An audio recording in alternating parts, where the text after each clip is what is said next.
Hello, I'm Amy Rose. We will now move on to part 2. After pH scales, we will tell you about the litmus papers, with two possible colors, red and blue. The question fact is, why do litmus paper change color? This is due to acidic and basic conditions.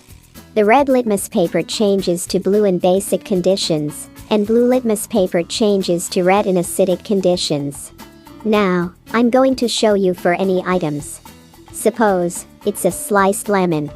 Now, place the two litmus papers on the sliced lemon. As you can see, the blue litmus paper changes to red. And for the red litmus paper, there is no change. We have identified it as an acidic substance. The pH value is less than 7. Now, on the other hand, suppose it's a liquid soap for washing hands. Now place the two litmus paper on liquid soap. The blue litmus paper will have the same color, and red litmus paper changes to blue. This identifies as a basic substance. The pH value is greater than 7.